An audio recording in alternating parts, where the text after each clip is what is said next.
எடுத்தவங்க வாசிங்க. யாக்கோபு எழுதின நிருபம் 5ஆம் அதிகாரம் 14, 15. உங்களில் ஒருவன் வியாதிப்பட்டார், அவன் சபையின் மூப்பர்களை வரவழைப்பானாக. அவர்கள் கர்த்தருடைய நாமத்தினாலே அவனுக்கு எண்ணெய் பூசி அவனுக்காக ஜெபம் பண்ண கடவர்கள். அப்பொழுது விசுவாசமுள்ள ஜெபம் பிணியாளியை ரட்சிக்கும். கர்த்தர் அவனை எழுப்புவார். அவன் பாவம் செய்தவனானால் அது அவனுக்கு மன்னிக்கப்படும். அல்லேலூயா. இங்கே ஆண்டவர் சொல்லும்போது சொல்றாரு, உங்களில் ஒருவன் வியாதிப்பட்டால் சபை மூப்பரை வரவழைத்து அவனுக்காக என்ன செய்யணுமா? எண்ணெய் பூசி ஜெபிக்கணுமா? 15ஆம் வசனம் சொல்லுது, அவன் ஒருவேளை பாவம் செய்தவனாயிருந்தால் அது அவனுக்கு என்ன செய்யுமா? என்ன செய்யுமா? மன்னிக்கப்படும். அல்லேலூயா. பெரும்பாலும் பாவத்தினுடைய மூல காரணம் யாருன்னு நினைக்கிறீங்க? பெரும்பாலும் பாவத்துக்கு காரணம் யாரு சொல்லுங்க? பிசாசு தான். சரியா? மனிதன் இயற்கையா செய்யறது வேறு. ஆனா மனிதனை பாவம் செய்ய வைக்கிறது, தூண்டுகிறது யாருன்னா சாத்தான் தான், பிசாசு தான். அது நிறைய பேருக்கு தெரியறதே கிடையாது. ஒரு சமயம் பாருங்களேன், பெங்களூர் பட்டணத்துல ஊழியத்துக்கு போறேன். நான் ஏற்கனவே சாட்சி சொன்னேன், இருந்தாலும் சொல்றேன். அப்போ காலையில எழுப்பி நாங்க அந்த சிஸ்டரும் நானும் இன்னொரு பிரதரும், அப்ப நாங்க என்ன பண்றோம், 3 பேரும் எந்திரிச்சு அந்த காலையில நேரத்துல எந்திரிச்சு ரெடியாகி இன்னொரு வீட்டுலதான் அந்த பிரேயர் நடக்குது. அந்த வீட்டுக்கு போக எனக்கு வழி தெரியாது, அங்க இருக்கிற அந்த சிஸ்டருக்கும் தெரியாது. அப்ப இந்த பிரதர் தான் கூட்டிட்டு போனோம். அப்ப இவரு ரெடி ஆயிட்டு நாங்க 3 பேரும் ரெடி ஆயிட்டோம். இப்ப கிளம்ப போற நேரத்துல ஒரு ஜெபம் பண்ணுகிறோம். ஒரு ஜெபம் பண்ண உடனே பாருங்க, அவர் அப்படியே நின்றுட்டு தவிர உடனே ஒரு என்ன சொல்றா, ஒரு சிங்கம் எப்படி ஒரு மனுஷனுக்கு எதிராக பாஞ்சு வரும், அதே மாதிரி அப்படி ஒரு ஆக்ரோஷத்தோட பயங்கர சவுண்ட் இல்ல, ஒரு விகாரமான உருவத்துல அவர் எங்களுக்கு எதிர்த்து நின்னார். அப்படி ஜெபம் பண்ண உடனே பாருங்க, அதுக்குள்ள இருந்த அவருடைய பேர் வேற. அவர் இன்னைக்கு கர்த்தருடைய ராஜ்யத்துல இருக்கிறாரு. கொரோனா பாதிக்கப்பட்டு இறந்து கொஞ்சம் உடம்பு சரியில்லாம தேவராஜ்யத்துக்கு போயிட்டாரு. ஆனா அவருடைய பேர் என்ன கேட்டேன்னா சார்லஸ். ஆனா அவருக்குள்ள இருந்து யார் வருதுன்னா ஜோசப் வருது. நீ யாரா அப்படின்னு கேட்டா, நான் ஜோசப். என்ன இவனை திருத்தப்படியா? நீ இவனை திருந்த விட்டுருவியா? நானு இவனை நானும் ஒன்னா உட்கார்ந்து நாங்க தண்ணி அடிச்சோம். நாங்க உட்கார்ந்து தண்ணி அடிச்சோம். இவன் நல்லாவே இருக்கக்கூடாது, இவன் ஆசீர்வாதமாவே இருக்கக்கூடாது, இவன் வாழவே கூடாது. அதனாலதான் நான் என்ன பண்ணிட்டேன்னா, இவனுக்கு சாராயம் வாங்கி கொடுத்து அதுல மருந்து, அந்த வயிற்று மருந்து இருக்குல்ல, வசீகரிக்கிற மருந்து, அதெல்லாம் நான் வச்சு விட்டோம். ஆனா இன்னைக்கு என்ன தெரியல, இன்னைக்கு நீ ஜெபிச்ச ஜெபத்துல என்னால இருக்க முடியல, அதான் நான் வெளியே வந்துட்டேன் அப்படின்னு அவன் சொல்லி போனதுக்கு அப்புறம் பார்த்தா இவர் வாந்தி எடுத்தாரு. பாருங்க, வாந்தி எடுத்த உடனே ஒரு நிமிஷம் வைன் ஷாப்புக்குள்ள போன மாதிரி இருந்துச்சு. ஒரு செகண்ட் வைன் ஷாப்புக்குள்ள போன எப்படி இருக்கும்? உங்கள்கிட்ட கேட்டதுக்கு எப்படி உங்கள்கிட்ட கேட்கலன்னா, நாங்க என்ன பிரதர் வைன் ஷாப் தான் போயிட்டு வர்றோம், எங்க வீட்டு நீங்க இப்படி கேட்கறீங்களே அப்படின்னு இல்ல, குடிச்சவங்களுக்கு தெரியும். அந்த வைன் ஷாப் பாருங்க, சில குடிகாரர்கிட்ட கேட்டு பாருங்களேன், குடிக்க கூடாதுதான் நினைக்கிறேன். ஆனா அந்த பகுதி வந்து அந்த ஸ்மெல்லு, அந்த சாராயத்தோட ஸ்மெல்லு என்னை இழுக்குதுன்னு சொல்றாங்க. அப்ப என்ன நேட்டன்னு பாருங்க, அந்த ஆவி சொல்லுது, நான் தான் இவன் குடிக்க வைக்கிறேன், இவன் திருந்தணும்னாலும் இவரை விட மாட்டேன் அப்படின்னு. அப்புறம் அந்த ஜெபம் பண்ணி அன்னைக்கு அந்த கட்டுகள் எல்லாம் உடைச்சு அவர் வயிற்றுல இருந்து அந்த சாராயத்துல வைக்கப்பட்டிருந்த மருந்து அதெல்லாம் வாந்தி எடுத்து கிளியர் ஆனதுக்கு அப்புறம் மறிக்கிற வரைக்கும் அவர் குடிக்கவே இல்லை, ரட்சிக்கப்பட்டாரு. ஆண்டவருக்கு கொஞ்ச நாள் ஊழியம் செய்து இன்னைக்கு தேவனுடைய ராஜ்யத்துல இளைப்பாறுக்குள்ள இருக்கிறார். அல்லேலூயா. அப்ப அபிஷேகம் என்ன செய்யும்னா, ஒரு மனுஷனுடைய பாவத்தை திருத்தும். சிலர் சொல்றாங்கல்ல, என்னால இது விட முடியல, சில பாவங்கள் விட முடியல அப்படின்னா அதுக்கு காரணம் பின்னாடி ஒரு அசுத்த ஆவி, ஒரு பொல்லாத ஆவி. அந்த ஆவியோடு எதிர்க்க என்ன இல்லை, திராணி இல்லை, பலன் இல்லை. அதாவது சில தவறான எண்ணங்கள், தவறான சிந்தனைகள், தவறான பார்வைகள் இருக்கும் பாருங்க. அதுக்கு பின்னாடி யாருன்னு கேட்டேன்னா இந்த பிசாசு தான். அப்ப இந்த அபிஷேகம் உங்களுக்குள்ள வந்துட்டா நீங்க எப்பேற்பட்ட பாவம் செய்ய வைக்கிற ஆவிகளையும் எதிர்க்க முடியும். அல்லேலூயா. அதற்கு தான் தேவன் முதலாவது நமக்கு இந்த அதிகாரத்தை கொடுக்கிறார். ஆமே. அதனாலதான் இந்த எண்ணெயினால கர்த்தர் நம்மளை அபிஷேகம் பண்ணுகிறார். நீங்க பாருங்க, இந்த வசனத்தை வாசிக்கும் போது தாவீது எப்படி எழுதுறாரு பாருங்க, என் சத்துருக்களுக்கு முன்பாக அல்லேலூயா. என் சத்துருக்களுக்கு முன்பாக, இது தேவன் எனக்கு சும்மா தரல. இந்த அபிஷேகம் எனக்கு சத்துருக்கள் இருக்காங்க. நான் விழும்படிக்கு, நான் அழியும்படிக்கு, நான் ஆசீர்வாதமா இருக்கக்கூடாது, நான் நிம்மறக்கூடாது, நான் நல்லா இருக்கக்கூடாது. தேவன் என் கையில தந்திருக்கிற ஊழியத்தை, ராஜ்யத்தை நல்ல முறையில இந்த ஆட்சியை நடத்தி இந்த தேவனுடைய ஜனங்களுக்கு நல்லது மாத்திரம் நான் செய்து அவருடைய திட்டத்தின்படி நான் வாழணும்னு நினைச்சா, சில மனிதர்கள் என்ன அப்படி வாழ விடாதபடிக்கு எனக்கு சத்துருக்களாய் இருக்கிறபடினா அவர்களுக்கு மத்தியில தான் கர்த்தர் என்னை அபிஷேகம் பண்ணி இருக்கிறார். ஆமென். அல்லேலூயா. ஒருவேளை இன்னைக்கு உங்களுக்கு சொல்லல, என்னால் முடிஞ்ச அளவுக்கு நான் எல்லா காரியத்தையும் பண்ணி பார்த்தேன், ஆனா இந்த ஒரு குறிப்பிட்ட காரியத்தை மட்டும் என்னால ஜெயிக்க முடியல, அதை விட்டு வெளியே வர முடியல நினைக்கிறீங்களா? இன்னைக்கு கர்த்தர் உங்களை அபிஷேகம் பண்ணி அனுப்பும் போது எப்பேற்பட்ட பிசாசுகளும் அந்தகாரங்களும் பொல்லாத ஆவிகளும் உங்களுக்கு முன்னாடி முழங்கால் போட்டு நான் சொல்ல, இனி உன் பக்கமே நான் வரமாட்டேன், இனி நான் உன்னை தொடவே மாட்டேன், இனி உன் வியாபாரத்துல, தொழில, உன் சரீரத்துல, உன்னோட கர்ப்பத்தின் தலையில, உன்னுடைய எதிர்காலத்துல தேவன் உனக்காக வைக்கப்பட்டிருக்கிற சில திட்டங்களில் எல்லாம் இனி நான் தலையிட மாட்டேன், இனி என்னால உனக்கு எந்த தொந்தரவு இருக்க மாட்டேன்னு சொல்லிட்டு அவன் உங்களை விட்டு ஓடிப்போம். அல்லேலூயா. அதற்குதான் கர்த்தர் இன்னைக்கு உங்களை அபிஷேகம் பண்ண போறாரு. ஆமென். எப்பேற்பட்ட ஆவிகளையும் நீங்க எதிர்க்கிற அளவுக்கு அந்த தைரியம் உங்களுக்கு வரப்போகுது. அல்லேலூயா. ஆமென். அல்லேலூயா. இந்த கட்டுகள் எல்லாம் கர்த்தர் இன்னைக்கு உடைச்சு எரிய போகிறார். ஆமென்.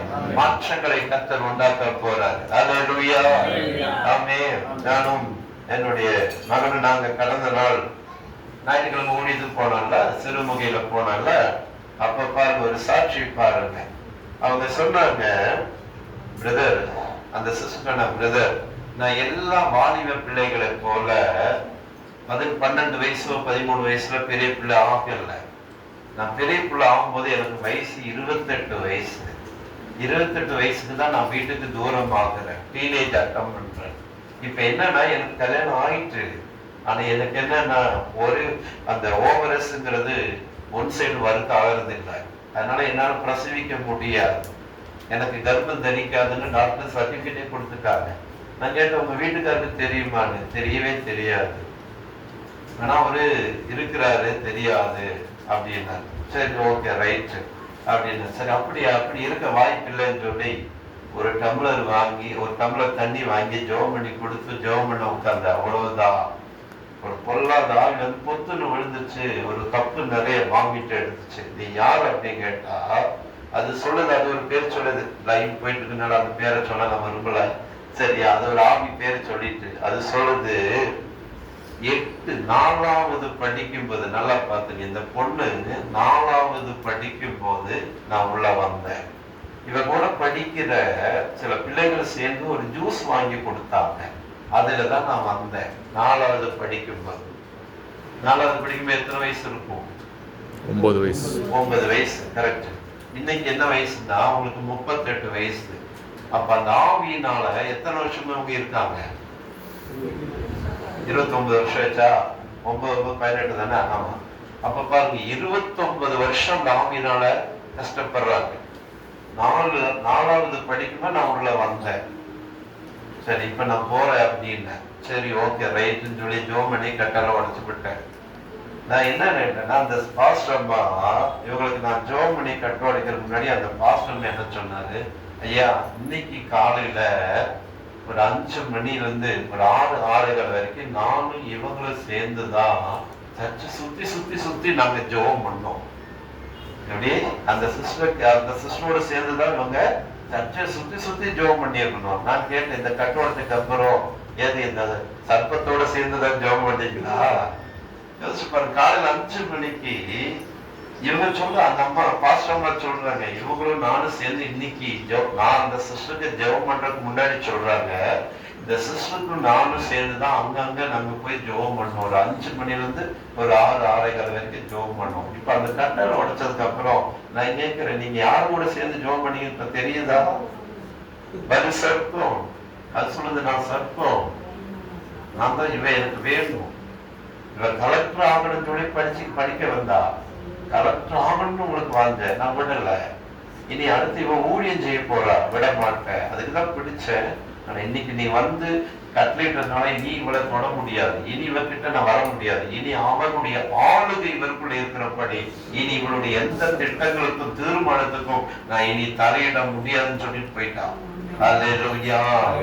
அபிஷேகம். அல்லேலூயா.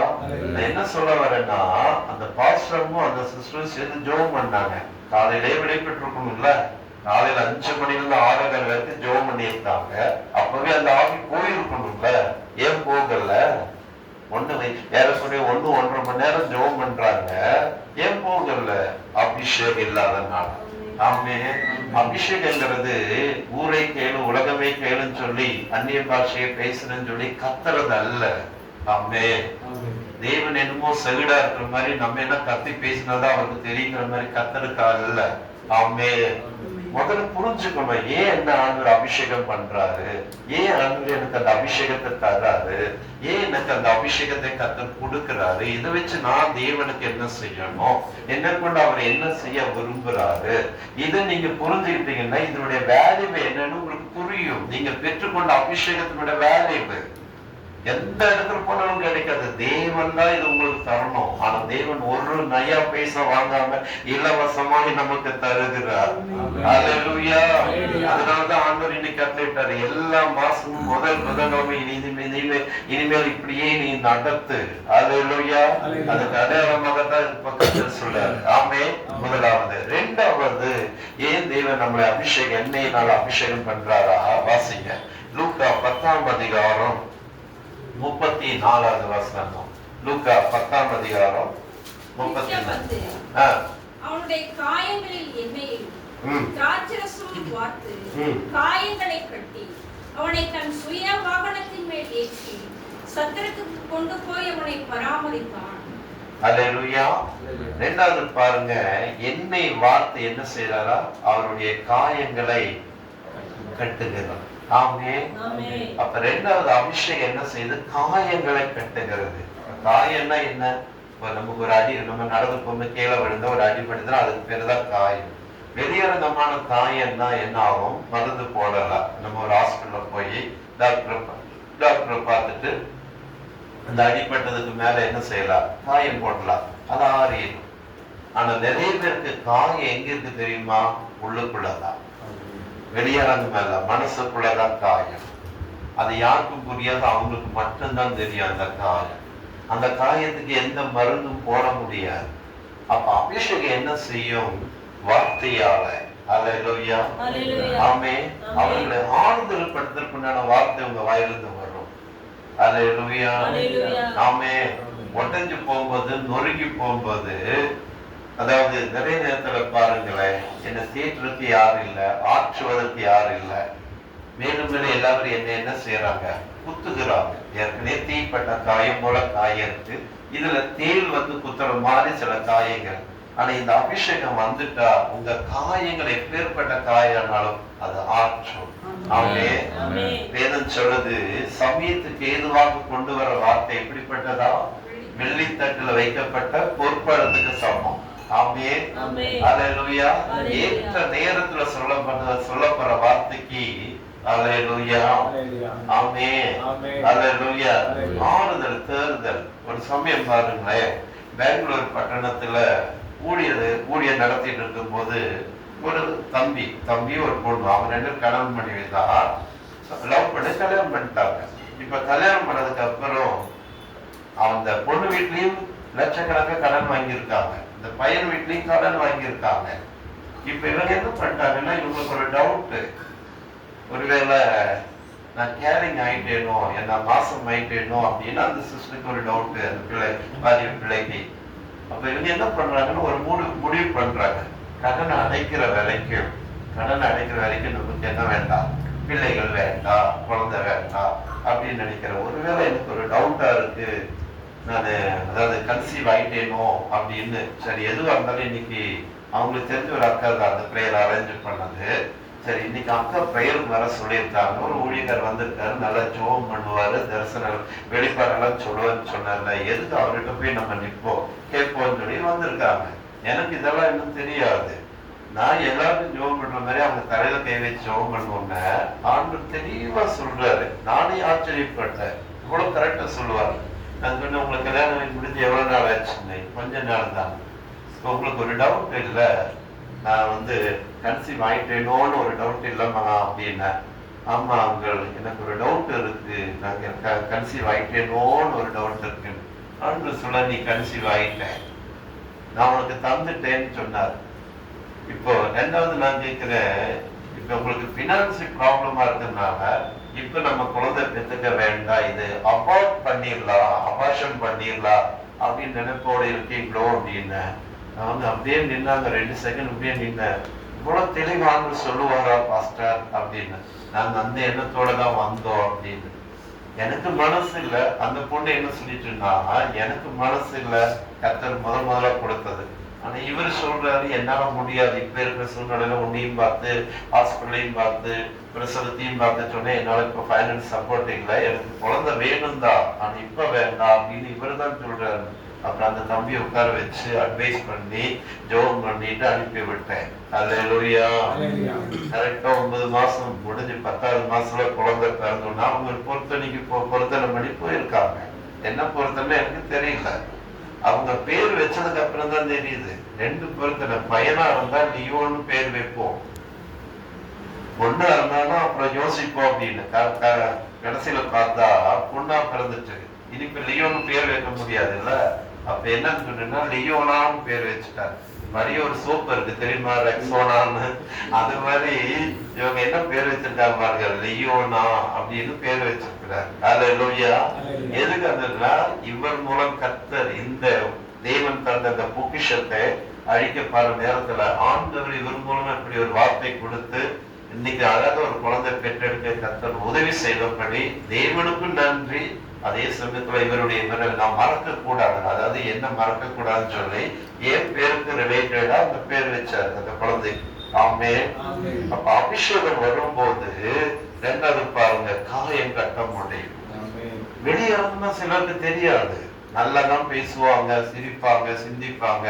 சில நேரத்துல இவங்களுக்கு என்னப்பா பிரச்சனை அப்படின்னு நம்மளே நினைக்கிற மாதிரி தோணும்.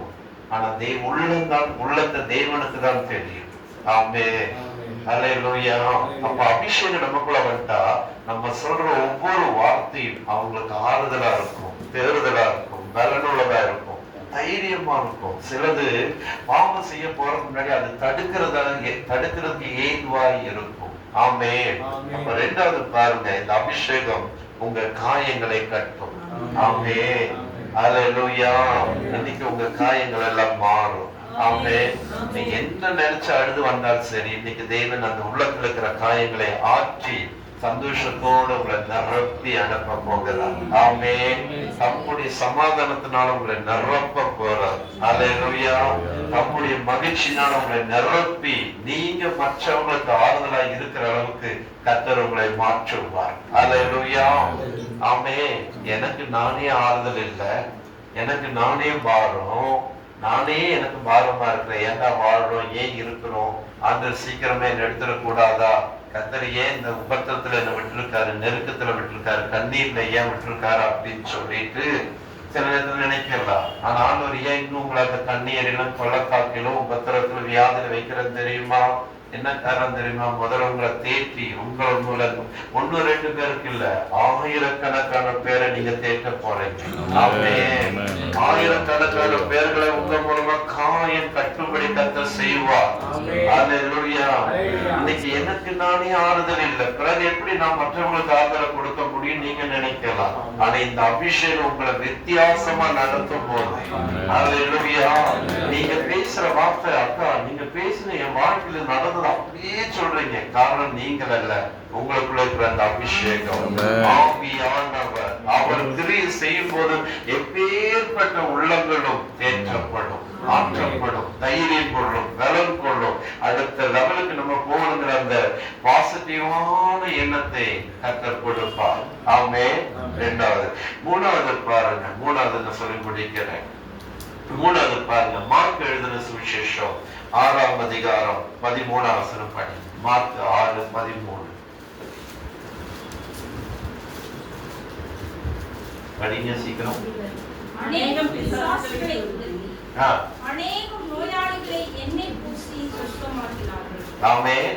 மூணாவது பாருங்க, அநேக பிசாசுகளை துரத்தி எண்ணெய் பூசி என்ன மாற்றினாங்களா? பிசாசுகளை, நோய் உள்ளவர்களை சுத்தமாக்கினார்கள். ஆமென். அல்லேலூயா.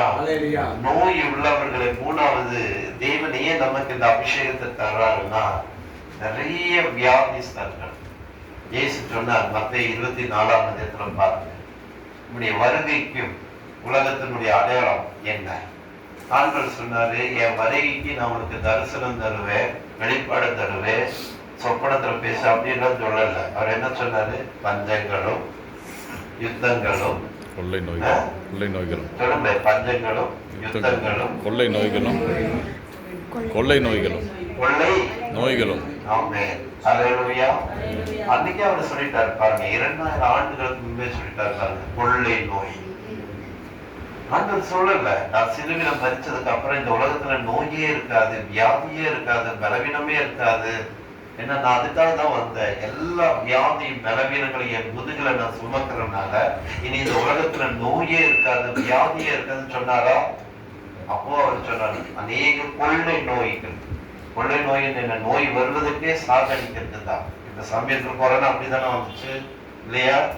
அப்போ ஒரு சமயம் பாருங்க, இதுக்கப்புறம் இந்த கொரோனாக்கு அப்புறம் ஒரு அன்னூர்ல ஒரு சர்ச்சில் பிரசங்கம் பண்ணி முடிச்சு ஒரு சிஸ்டருக்குள்ள ஒரு அசுத்தாவி அதை ஜெபம் பண்ணி உடைச்சோம்னா நாவி வருது.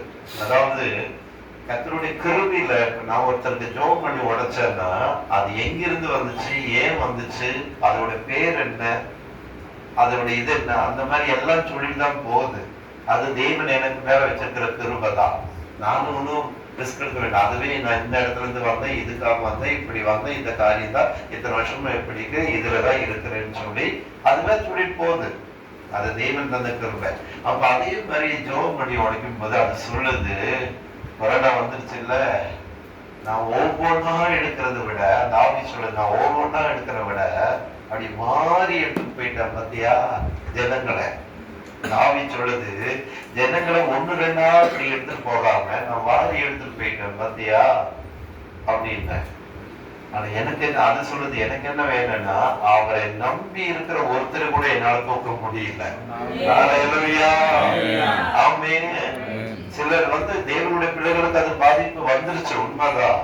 ஆனா நிறைய பேர் சொன்னாங்க, அந்த சமயத்துல எனக்கு தெரிஞ்ச ஒரு பாஸ்டர், சில தேவ பிள்ளைங்க அந்த கிருபை இல்லைன்னா பேசாம இருக்கணும், இருக்கிற மாதிரி காட்டிக்க கூடாது.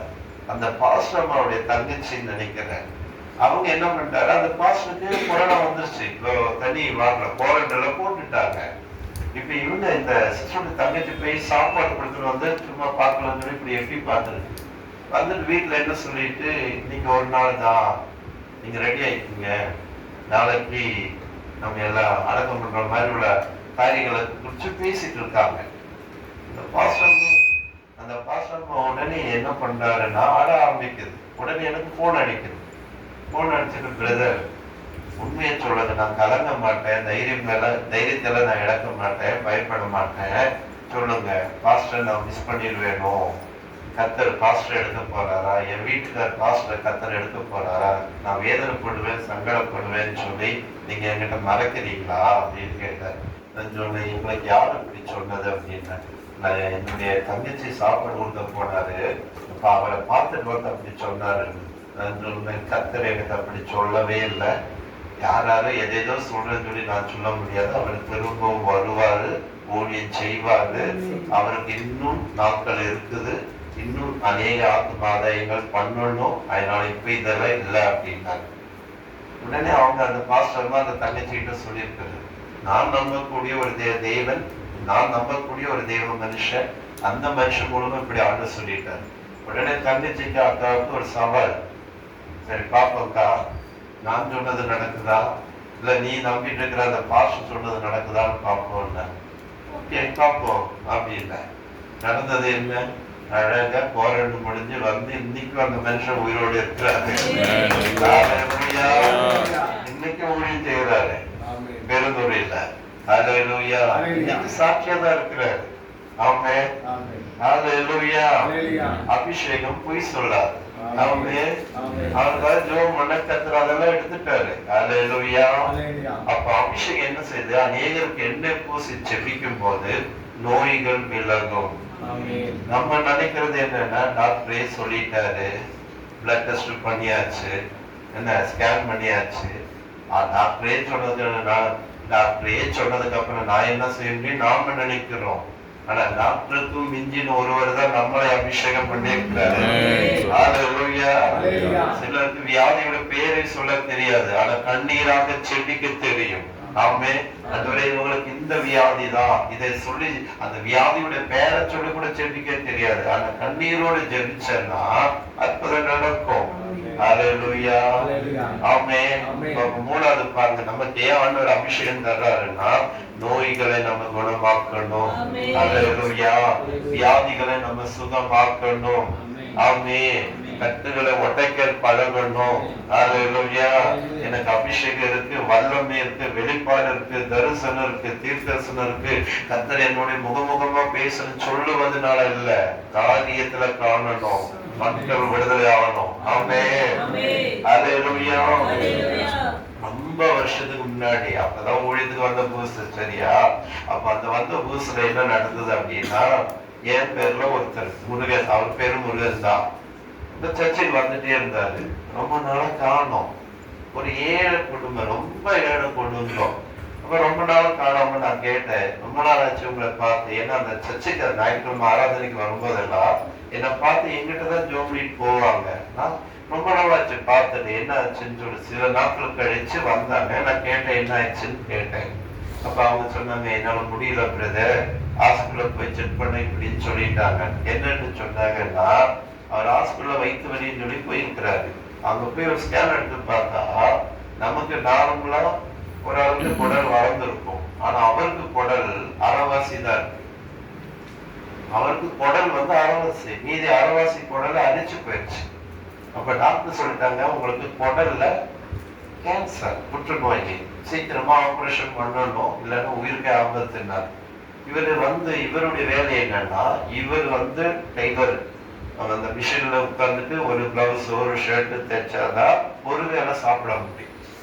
அப்ப அப்படிப்பட்டவருக்கு ஒரு அன்னைக்கு நான் சொல்றது 25 வருஷம் முன்னாடி, அப்போ ஒரு 40,000 ரூபாய்ங்கிறது பெரிய விஷயம். அப்ப சர்ச்சில் சொல்லிட்டு, சர்ச்சில் எங்க சர்ச்சில் என்ன பண்ணாங்க, அவங்களுக்கு அவரை நிக்க வச்சுட்டு சொல்லிட்டு, சர்ச்சில் இருக்கிறவங்க எல்லாம் முடிஞ்ச அளவுக்கு கொஞ்சம் பணம் போட்டுட்டு ஓரளவுக்கு தேடிச்சு. இந்த பணத்தை கலெக்ஷன் பண்றதுக்குள்ள 1 மாசம் ஆச்சு. ஆனா வாரம் அதுக்கப்புறம் எங்கிட்ட ஜோம் பண்ணிட்டு போயிட்டாங்க. எனக்கு நான் ஜெபம் பண்ணி சுகமாகுமா இல்லைன்னு எனக்கு தெரியாது, ஆனா வசனம் தெரியும். ஹalleluya. மார்க் 16:17 சொல்லுது, விசுவாசிக்கிறவர்கள் என் நாமத்தினால வியாதி மேல் கை வைப்பார்கள், அவர்கள் என்ன ஆவாங்க, சுகமாகணும்னு வசனம் இருக்குல்ல. அந்த வசனத்தை வச்சு ஜெபம் பண்ணிட்டேன். ஜெபம் பண்ணி வாரம் ஜெபம் பண்ணி அனுப்பிட்டேன். இப்ப கொஞ்சம் பணம் எல்லாம் ரெடி ஆயிட்டு ஹாஸ்பிட்டலுக்கு போறாங்க. அது டாக்டர் ஹாஸ்பிட்டலுக்கு போயிட்டு பார்க்கும்போது டாக்டர் சொல்லிட்டாங்க, இப்போ 1 month ஆச்சு, அது எந்த ஸ்டேஜில் இருக்கு, ஆப்ரேஷன் பண்ணாலும் கூட நீங்க தேறுவீங்களா இல்லையான்னு பார்க்கறதுக்கு ஒரு ஸ்கேன் பண்ணலாம் அப்படின்னு சொல்லி ஸ்கேன் கூட்டிட்டு போனா குடல் வளர்ந்துருச்சு. அந்த டாக்டருக்கு பழைய ரிப்போர்ட் எடுத்துட்டு புதிய ரிப்போர்ட், இந்த 2 ரிப்போர்ட் வச்சு உங்களுக்கு தான் இருந்துச்சோ அப்படின்னு கேட்கிறார். இல்ல எனக்கு டவுட்டா இருக்குன்னு சொல்லி மறுபடியும் ஒரு 3-4 தடவை அவர் ஸ்கேன் பண்ணி பார்த்தா அந்த குடல் அரிச்சு போனதுக்கு அறிகுறியே இல்லாத அளவுக்கு குடல் ஃப்ரெஷ்ஷா இருக்கு. ஆட்டோமேட்டிக்கா அந்த குடல் வளர்ந்துருக்கு. இப்ப டாக்டர் சொல்றாங்க, கத்தி வைக்காம ஓட்ட போடாம இவ்வளவு கச்சிதமா உங்களுக்கு ஆபரேஷன் பண்ணது யாரு, எந்த ஹாஸ்பிட்டலுக்கு போனீங்க, எந்த டாக்டர் போய், என்ன உங்களுக்கு வயிறு கிழிச்சதுக்குண்டான அறிகுறியே இல்லையே, எப்படி சுகமாயிடுச்சு, என்ன ஆச்சு சொல்லுங்க. அப்பதான் சொல்றாங்க, அந்த ஏழை பிரதரு, அவர் பேர் முருகன், அவர் சொல்றாரு, எந்த டாக்டரும் எந்த ஹாஸ்பிட்டலும் எந்த மருந்து என்ன குணமாக்கல, நான் நம்புகிற ஆண்டவரை இயேசு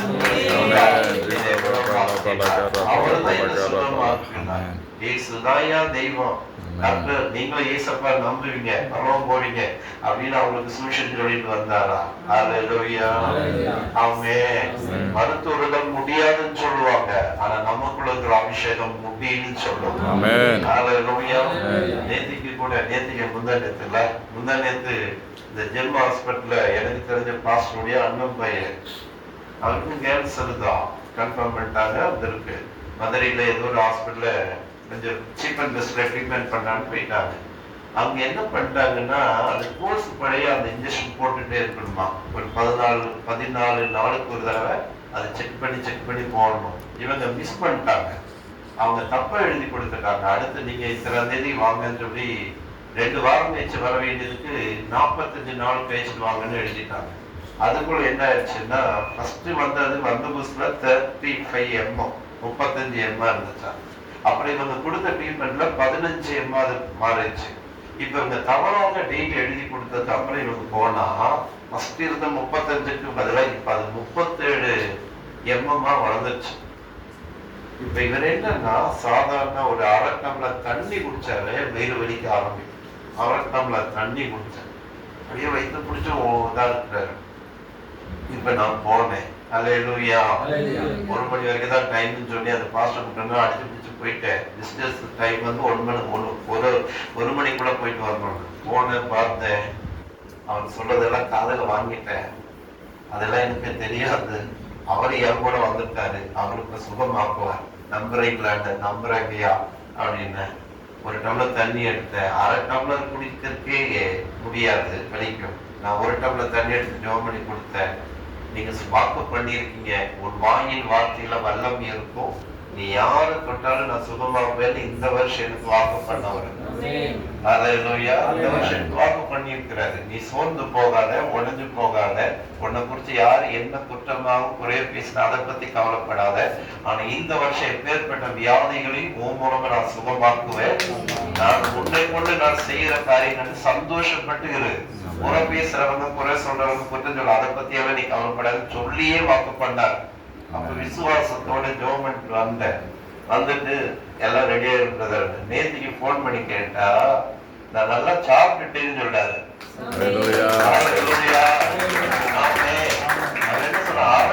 தண்ணி குடிச்சாலே வலிக்கிற இடத்துல நான் போன் பண்ணி விசாரிச்சேன். சொல்ல, நான் நல்லா சாப்பிட்டுட்டேன், வயிறு நரம்பா சாப்பிட்டுட்டேன். அப்ப என்ன ஆச்சு? அதுதான் ஆண்டவர் இங்க சொல்றாரு, அநேக நோய்களை நீங்க எண்ணெய் பூசி சொஸ்தமாக்குங்கன்னு சொல்றாரு. நீ ட்ரை பண்ணு, முயற்சி பண்ணு, எதை முயற்சி பண்ணி நடக்குதா பாரு, அப்படி சொல்லல, சொஸ்தமாக்குங்க. கன்ஃபார்மா சொல்லு, நீ ஜெபம் பண்ணி சுகமாக்கணும். அந்த அளவுக்கு உனக்கு நான் அபிஷேகத்தை தந்துட்டேன். நீ சுகமாக்காம அந்த இடத்தை விட்டு போயிடக்கூடாது. வசனத்தை நம்ம ஆழமா புரிஞ்சுக்கணும். பாருங்க, அந்த எண்ணெயை பூசி சொஸ்தமாக்குங்கன்னு தான் சொல்றாரு, முயற்சி பண்ணுன்னு சொல்லல. அல்லேலூயா. மறுபடியும் அந்த வசனம் படிங்க.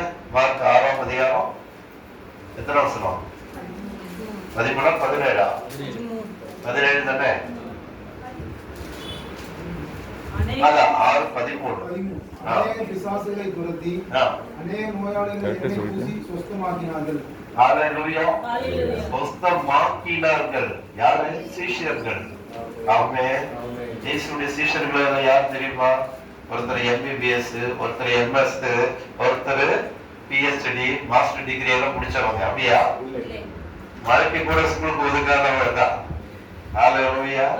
யோசிச்சு பாருங்க, இயேசு கிறிஸ்துவுடைய சீஷர்கள் படிப்பறிவே இல்லாதவங்க, ஆனா பாருங்க சொஸ்தமாக்கினார்கள். ஹalleluya. இந்த அபிஷேகம் வந்ததுக்கு அப்புறம் ஆமென். இந்த அபிஷேகம் வந்தாலே நமக்கு ஒரு தைரியம் வரும். நம்ம முடிக்கணும்னு சொல்ல ஒரு தைரியம் வரும். சில புண்ணுகளை எல்லாம் நீங்க சொல்றதுக்கு நீங்களே இது பண்ணுவீங்க. இப்படியெல்லாம் இருக்கும். நீங்க கவர்மெண்ட் ஹாஸ்பிட்டல் GH போனீங்க, தொழுநோய் பிரிவுன்னு உள்ள போகும்போதே நாட்டில் இருக்கும். உள்ள போகும்போதே கொமட்டிட்டு வரும், வாங்கிட்டு எப்படி போய் தொடுவீங்க? ஆனா இந்த அபிஷேகம் வந்துட்டா நீங்க பார்த்தப்பே அழைக்க மாட்டீங்க. ஆண்டவருடைய அன்பு உள்ள வரும், இயேசு கிறிஸ்துவோட அன்பு உள்ள வரும். ஆமென். அவர் நம்ம கூட இருக்கிற அந்த ஃபீல் வரும். ஆண்டவர் என் கூட வந்திருக்கிறார். அந்த கண்ணோட்டத்தோட நீங்க தொட்டு பாருங்க, சுகமாயிரும். ஹalleluya. அப்படிதான் நம்ம மத்தியில சாட்சி சொல்லிட்டு போனார்ல, கேட்டு பழத்துல அவர் பேரும் முருகன் தான். எங்க பார்த்தாலும் முருகன் தான். ஹல்லேலூயா. அந்த முருகனை சுகமாக்கி இந்த முருகனை கர்த்தர் பயன்படுத்தினார். ஆமே. என்னுடைய பழைய பேர் முருகன். ஹல்லேலூயா. ஹல்லேலூயா. மூணாவது நான் சொல்லி முடிக்கிறேன். அபிஷேகம் வந்தா நீங்க விரும்புங்க. ஆமே. உடனே ஹாஸ்பிட்டல் போகாதீங்க, உடனே டாக்டர்கிட்ட போங்க. உடனே டாக்டர் என்ன சொன்னாங்க, முதல்ல ஜெபம் பண்ணுங்க. கர்த்தர் சொல்லுவார், நீ ஹாஸ்பிட்டல் போ, டாக்டரை பாரு, டாக்டர் என்ன சொல்லுங்க, ஆண்டவருடைய வழிநடத்துல இருந்தா அதன்படி போங்க. இல்ல டாக்டர் சொல்லி ஜெபம் பண்ணு, நான் சுகமாக்கலாம், ஜெபம் பண்ணாதான் சுகமாகும். ஜெபிக்காத ஆண்டவர் சொல்லுவார், நீ ஜெபம் பண்ணு, நான் சுகமாக்குறேன்னு சொல்லுவாரு. நீங்க அதை விட்டுட்டு அந்த டாக்டர் இந்த டாக்டர் இவங்க அவங்கன்னு சொல்லி நீங்க ஸ்பெஷல் டாக்டர் இவங்களை பாக்குறேன்னு சொல்லி போனீங்கன்னா அலையிறதான் மிச்சம், பணம் போறதான் மிச்சம், சரியா, வியாதி முக்தி போறதான் மிச்சம். ஆனா அதெல்லாம் விட்டுட்டு நீங்க ஜெபம் பண்ணிட்டீங்கன்னா அலைச்சல் மிச்சம். அதாவது அலைச்சல் உங்களுக்கு சேவாகும், பணம் சேவாகும், டைமும் உங்களுக்கு இருக்கும், சாட்சியும் எழுப்பும். ஹல்லேலூயா. ஆமென். ஹல்லேலூயா. அபிஷேகம் என்னைங்கிறது எதை குறிக்குது? என்னைங்கிறது எதை குறிக்குது? அபிஷேகம் குறிக்குது. ஹல்லேலூயா. சரி, ஒரு வசனத்தை ஞாபகப்படுத்தினாலும் படிங்க. பிரசங்கி 9ஆம் அதிகாரம் 8ஆம் வசனம். நான் முடிக்க போறேன். பிரசங்கி 9ஆம் அதிகாரம் 8ஆம் வசனம் படிங்க. உன் வஸ்திரங்கள் எப்பொழுதும் வெள்ளையாயிருக்கும். ஆமா. உன் தலைக்கு எண்ணெய் குறையாததாய் இருப்பதாக. ஆமென். ஆமென். ஹல்லேலூயா. வசனம் புரிஞ்சுச்சா? இன்னொரு தடவை படிங்கம்மா. உன் வஸ்திரங்கள் எப்பொழுதும் வெள்ளையாயிருக்கும். உன் தலைக்கு எண்ணெய் குறையாததாய் இருப்பதாக. ஆமென். இந்த சுத்தம், சுகாதார சுத்தம், சோறு கொடுன்னு சொல்றாங்கல்ல, அது இங்க இருந்து தான் வந்துச்சு. வசனம் என்ன சொல்லுது பாருங்க, வஸ்திரம் எப்படி இருக்கணும்? கட்டியா இருக்கணும். அப்படின்னு என்னவா? சுத்தமா இருக்கணும். சரியா? துவைக்காம, என்ன எனக்கு இந்த கலர் ரொம்ப பிடிக்குன்னு வாஷிங் மிஷினுக்கே போறாம போட்டிருந்தாங்க. அதுதான் பைபிள் சொல்லுது, சுத்தமா வச்சுக்கோ. அடுத்து என்ன? உன் தலைக்கு நான் இன்னைக்கு யாருடைய தலையில எண்ணெயாவது இருக்கா பாருங்க.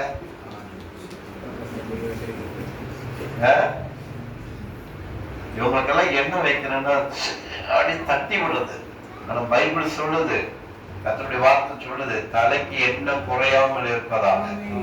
உன் தலைக்கு எண்ணெய் குறையாமல் அப்படின்னா அது எதை குறிக்குது? அபிஷேகம். அபிஷேகம் குறையாமல் இருப்பதாக.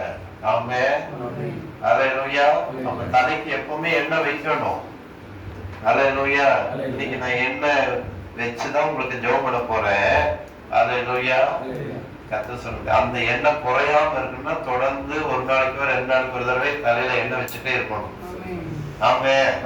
முடி வரல மட்டும் இங்கிட்டு வந்து ஜெபம் பண்றீங்கல்ல, இப்ப அதுக்கு நான் மெத்தேடு தான் அப்படின்னு சொல்றாரு. ஆமென். ஒரு சிஸ்டர் காந்திபுரத்துல ஒரு சிஸ்டர் அப்படிதான் முடியெல்லாம் போயிருச்சு. அப்ப எனக்கு நல்ல முடி இருந்துச்சு, முடியெல்லாம் போயிருச்சு. எங்கிட்ட வந்து அழுதாங்க. ஜென்ஸுக்கு முடி போடா அது பரவாயில்ல, அது ஹேர் ஸ்டைல் அப்படின்னு போடலாம். எனக்கு நான் ஒரு லேடி, எனக்கு முடி போட்டுச்சுன்னா எப்படி இருக்கும் அப்படின்னு. சரி வாங்க ஜெபம் பண்ணுன்னு சொல்லி எண்ணெய் எடுத்து ஜெபம் பண்ணி தலையில கொஞ்சம் எண்ணெய் வச்சு ஜெபம் பண்ணி அனுப்பிட்டா 2-3 நாள் கழிச்சு பார்த்து முடி தோளுக்கு இந்த ஷோல்டர் அளவுக்கு வளர்ந்துருச்சு. அதுக்கப்புறம் அந்த பகுதியில் எனக்கு ஒரு பேர், இந்த பிரதர் ஜெபம் பண்ணா முடி வளரும், இந்த பிரதர் ஜெபம் பண்ண முடி வளரும், இந்த பிரதர் ஜெபம் பண்ண முடி வளரும்னு அவங்க சொந்தக்காரக்குள்ள போனார். அதுக்கப்புறம் ஒரு 2-3 பேர் எனக்கு போன் பண்ணி, பிரதர் நீங்க ஏதோ பியூட்டிஷியன் வச்சிருக்கீங்களா, பியூட்டி பார்லர் வச்சிருக்கீங்க? நாங்க எனக்கு யாரு உங்களுக்கு இப்படி சொன்னாங்க கேட்டா, அவங்க சொல்றாங்க நீங்க ஒரு சிஸ்டருக்கு ஜெபம் பண்ணீங்களாமா? ஆமா. அவங்களுக்கு முடி நல்லா வளர்ந்துச்சாமா. இப்ப எனக்கு முடி போட்டது, நான் வரலாம்னு கேட்டா நான் என்ன சொல்ல? ஹல்லேலூயா. சில நேரத்துல விசுவாசத்தோடு நீங்க என்ன ஜெபம் பண்ணாலும் நடக்காதது கூட நடக்கும். ஹல்லேலூயா. வளராதது கூட வளரும். அபிஷேகம் என்ன வேணாலும் செய்யும் அவருடைய நாம மகிமைக்காக. இயேசுங்கிற அந்த நாம மகிமைப்படுத்த அற்புதம் எங்க வேணாலும் எதுல வேணாலும் அற்புதம் நடக்கும். அதுக்குதான் இந்த அபிஷேகத்தை கர்த்தர் தர்றாரு. ஆமென். ஜெபிக்கலாமா? கண்கள் கொஞ்ச நேரம் அபிஷேகம் நடந்தனால டைம் முடிச்சு